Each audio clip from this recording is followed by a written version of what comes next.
प्रभात जी बताइए, किन किन मुद्दों पर आज चर्चा होगी? आगामी विधानसभा चुनाव को लेकर, तैयारियों को लेकर भी चर्चा हो रही होगी। ये हमारे पार्टी की प्रथम वर्षगांठ है और अभी हमने 10 दिन पहले ही झारखंड प्रदेश कमेटी का विस्तार किया है। पार्टी अब बिहार और झारखंड दो प्रदेश में काम कर रही है। चूँकि अभी हमारा लोकसभा चुनाव जा चुका है और उससे जस्ट 10 दिन पहले पार्टी रजिस्टर्ड हुई थी, तो हमने लोकसभा चुनाव में तो अपनी सहभागिता नहीं दिखाई, लेकिन प्रथम चुनाव हमारा झारखंड से शुरू होगा। जो झारखंड विधानसभा चुनाव दिसंबर में होने वाला है, हम वहाँ से आगाज़ करेंगे और वहाँ के हमारे प्रदेश अध्यक्ष कुंदन बाबू हैं और वहाँ से हम आगाज़ करेंगे। और उसके बाद अगले साल जब अपने बिहार में हमारा चुनाव होगा तो पार्टी उसमें आएगी। और हमारा एजेंडा बस एक ही है कि पार्टी तो बहुत सारी है और पार्टी सबके लिए बनती है, लेकिन हमारी पार्टी जो बनी है वो बैस बनिया ये हलवाई कानू समुदाय के लिए बनी है। वो इसलिए बनी क्योंकि हमारा जो जनसंख्या है, जो जनसंख्या अनुपात है, उस हिसाब से हमारी ना तो लोकतांत्रिक भागीदारी है, हम वोट देते हैं, हम मतदान करते हैं, लेकिन हिस्सेदारी नहीं है। मतदान का अब हमें मताधिकार के रूप में इस्तेमाल करना है और अपने समुदाय को और तमाम पिछड़े हुए वर्ग को राजनीति में उनकी जनसंख्या के अनुपात में हिस्सेदारी दिलवानी है। सर, बिहार जैसा कि आपने बोला लोकसभा चुनाव में अपना सहभागिता नहीं दिखा पाए, उपचुनाव होने जा रहा है बिहार में। सर, क्या इस तमाम सीटों पे आपके पार्टी से कैंडिडेट है कोई?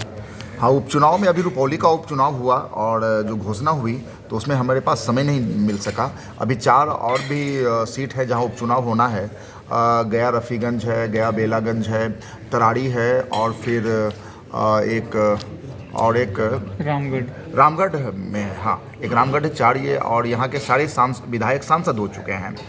तो अब जब ये लोग अपने अपने पद से इस्तीफा दे देंगे, उसके बाद जब इलेक्शन कमीशन चुनाव की घोषणा करेगी, फिर हम लोग समीक्षा करेंगे कि हमारी टीम कहाँ मजबूत है और जहाँ हमारी टीम मजबूत होगी हम वहाँ निश्चित रूप से पूरी ताकत के साथ चुनाव लड़ेंगे और हम बताएंगे कि हम भीड़ नहीं, संख्या बल है और हम ही राजनीति का कल है।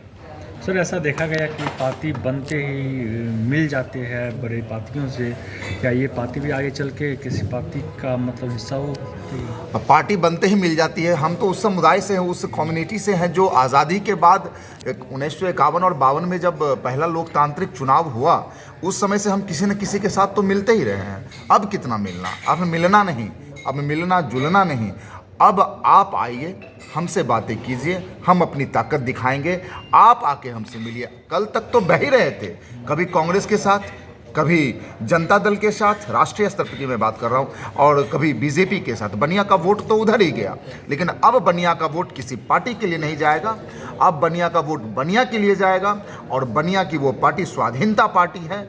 अब हमें कहीं, कल तक जो हमारी तराजू पे हमें तौल रहे थे, अब हम अपनी तराजू पे उन्हें तौलेंगे ही नहीं, उनकी गुणवत्ता भी बताएंगे। सर, क्या स्वाधीनता पार्टी सिर्फ क्या बोले? अच्छा छोड़िए, आपने बात की स्वाधीनता पार्टी को आगामी विधानसभा चुनाव में हर एक सीट से लड़ाने की। कितने जिले में आपके पार्टी कैडर के लोग हैं? कहाँ? 38 जिला में हमारे पार्टी कैडर के लोग हैं, 38 जिला में। और हमारी सेंट्रल कोर कमेटी बिहार के लगभग 24 जिले से है। संसदीय बोर्ड 24 जिले के लोगों को पार्टी ने संसदीय बोर्ड में रखा है। और हमारे जो ऑफिस बेरर्स हैं लगभग 10 जिला के हैं। तो अब इससे ज़्यादा विस्तार एक पार्टी के लिए और एक नव सृजित पार्टी के लिए क्या चाहते हैं? सर, स्वाधीनता पार्टी क्या सिर्फ एक समुदाय के लिए बने हैं? नहीं, स्वाधीनता पार्टी जैसा कि भारतीय स्वाधीनता संग्राम जब हुआ तो वो केवल एक व्यक्ति के लिए नहीं हुआ। एक व्यक्ति आगे आया, लड़ा। 1857 की क्रांति हो या 1947 में जब हमें आज़ादी मिल गई, तब अलग अलग व्यक्ति आए, अलग अलग समय पे आए, इस राष्ट्र की आज़ादी के लिए लड़े। और मैं उस व्यक्ति में से नाम लेना चाहूँगा चंद्रशेखर आज़ाद का। उन्होंने अपने नाम के साथ आज़ाद लगाया। आपने सोचा कभी भारत गुलाम था? चंद्रशेखर आज़ाद कैसे? तो आज़ाद ऐसे क्योंकि उन्होंने दासता कबूल नहीं की, गुलामी को नहीं स्वीकारा। उन्होंने कहा कि मैं आज़ाद था, आज़ाद हूँ, आज़ाद ही रहूँगा, और अपने सर में गोली मार ली। यानी कि उनकी भी जो व्यक्तिगत लड़ाई थी, व्यक्तिगत जो सोच था, वो व्यक्तिगत नहीं था, वो राष्ट्र को, इस महान भारत वर्ष को समर्पित था। तो ये पार्टी जो आई है, ये पार्टी ठीक है आप बीजारोपण किसी एक जगह करते हैं, लेकिन जब उसका फल होता है, जब उसमें टहनियाँ बनती हैं, जब वो विशाल होता है, तो पूरे समुदाय, पूरे प्रदेश और पूरे राष्ट्र को एक साथ लेता है। श्यामा प्रसाद मुखर्जी और बहुत सारे लोग हैं जिन्होंने अलग अलग पार्टियां बनाई, अलग अलग एजेंडे पे बनाई।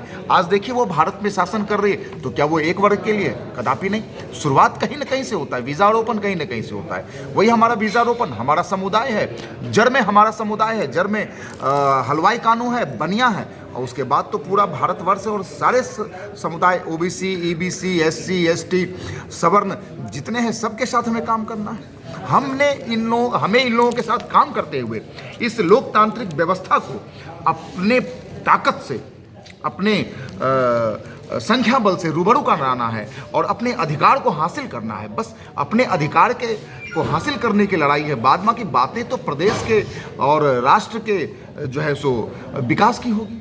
ठीक, अपना परिचय बताएं। मैं अमर शंकर प्रभात, राष्ट्रीय अध्यक्ष स्वाधीनता पार्टी।